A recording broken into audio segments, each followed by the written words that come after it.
참 이 두 분 말씀 들어보면 정말 뭐 눈물 없이는 들을 수 없을 정도로 고생을 정말 많이 하신 것 같은데 이 작품 만드시고 또 전시하실 때 그 모티브는 주로 어디서 이렇게 얻으셨습니까? 이번 전시회 기획이 파독 60주년 기념 전시회다 보니 이제 파독 간호사와 강부를 주제로 해서 모티브를 삼아서 이번에 작품을 준비했어요.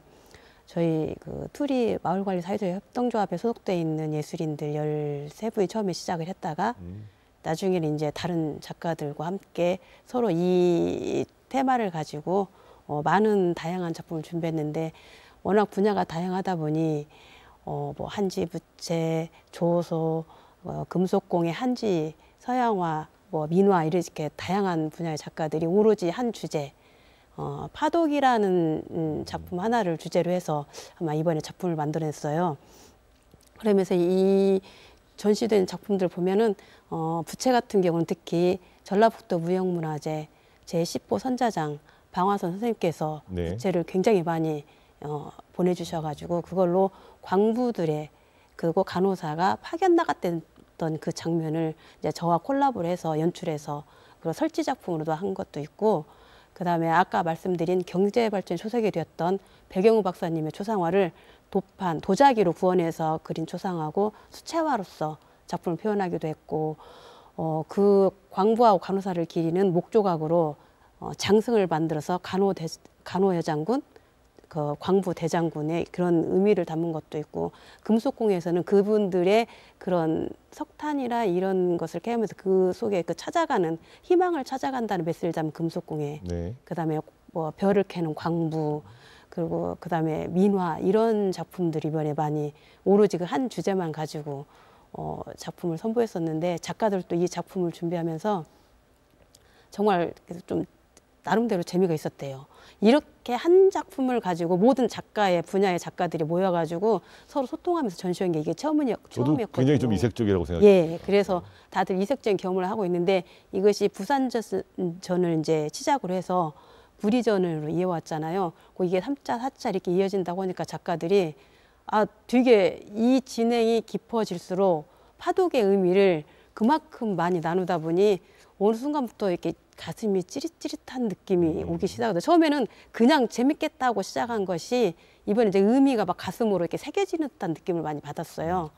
그리고 이 전시를 통해서 우리 대한민국이 이렇게 단단해지기까지 그 초석이 된 이 파독 광부 간호사들의 그런 노력과 헌신, 그 희생이 얼마나 컸는지 알게 된 계기도 되었습니다. 그렇군요. 자, 회장님, 이게 뭐 이제 전시회도 하고 뭐 어쨌든 이 의미를 되새기려는 작업들이 최근에 이렇게 활발해지는 건 굉장히 의미 있는 것 같습니다. 예, 그렇습니다. 어쨌든 63년부터 77년까지 이제 15년 동안 사실은 이 독일의 광부 또 간호사 이런 분들이 이제 가셨는데 2만 명 정도가 이제 일하러 가셨고요. 공식적으로만. 자, 이분들 중에서 현재 이제 이 파독 근로자분들이 어떤 분들은 뭐 국내로 귀국하신 분들도 있을 것이고 또 어떤 분들은 또 독일 현지에 남아 계신 분도 있을 것이고 또 아니면 뭐 다른 나라로 가신 분도 있을 것이고 대충 이 비율이 어느 정도 될까요?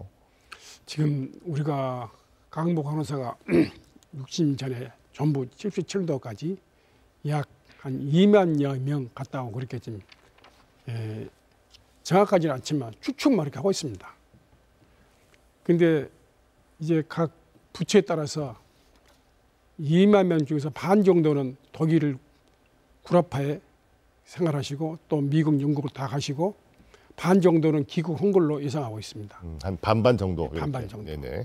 예, 반반 정도로 귀국했는데 실제 우리가 2만 명인데 우리 강부 한 사람, 간호사 한 사람 따지면 3명은 보통 저도 얘들이 셋입니다. 네. 셋인데 한 세계적으로 지금 그 강부 1세대들이 1세대 그분들이 전 세계적으로 태권도 또는 여러 가지 형태로 구라파, 유럽 또 저기 미국, 캐나다 가서 그 한인의 구성을 이분들이 제일 먼저 그 조직을 만들어서 그 한인사회에 그 중추적인 역할을 하고 있는 사람들이 바로 강부 간호사들이 지금 대부분 하고 있습니다.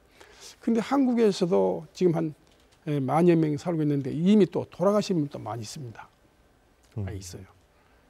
예, 지금 매년 지금 우리 회원들이 약 한 10여 명 이상 돌아가시고 작년에도 한 상당히 많이 돌아가셨어요. 그런데 한 가지 예를 들어서 제가 회장으로 부임해가지고 작년 2022년도에 제1차 1963년 12월 21일 날 독일로 제1차 가신 분들이 첫 비행기입니다. 네. 124명이 비행기를 타고 가셨는데 그분들이 생존자가 몇 명인가를 제가 한번 확인해 봤어요. 123 우리 회원으로 접수한 사람만 한해서 확인해 보니까 다 돌아가시고 8명, 8명. 지금 8분만 8분만 살아있습니다. 살아계시는. 그래서 내가 그분들을 전국이 흩어졌는데 제가 우리 파돈 연합회 사무실로 초청해 가지고 거기서 기념 잔치를 했습니다. 그런데 4명만 참석하시고 4명은 부산의 대구에 몸이 아파서 가고는 싶은데 이미 85, 80, 또 85세, 90세가 가까우니까 거동이 불편하고 양료원에 계시고 또 어떤 분은 병원에 계시고 우리 협회로 실제 걸어서 나오신 분들이 4명밖에 없었습니다. 제가 그래서 그분 8명에 대해서 뭐 제가 기념으로 행운의 열쇠를 금으로 만들어서 그분들한테 증정을 했습니다. 왜냐 일진 그분들이 독일에 가서 성실하게 근무했기에 우리 후준들이 갈 수가 있었습니다. 저는 일진 그분들한테 항상 고맙고 감사한 마음으로 지금까지 세상을 살아왔어요. 그래서 저는 우리 일진 선배에 대해 지금도 항상 고맙게 생각한 것이 그분들이 아니었으라면 우리 후준들이 갈 수 없었다. 이 고마운 마음으로 지금도 생각하고 있는데 우리가 남은 기간이 그렇게 넉넉하지 않습니다. 우리 파독 연합회는 후속 인원 충원이 중단된 그 독특한 조직입니다. 그렇죠. 네. 인원 충원이 중단될 수가 없어요. 그래서 우리가 할 수 없이 우리 스스로가 우리 조직을 갈고 닦고 기름칠해서 우리가 연명할 수밖에 없는데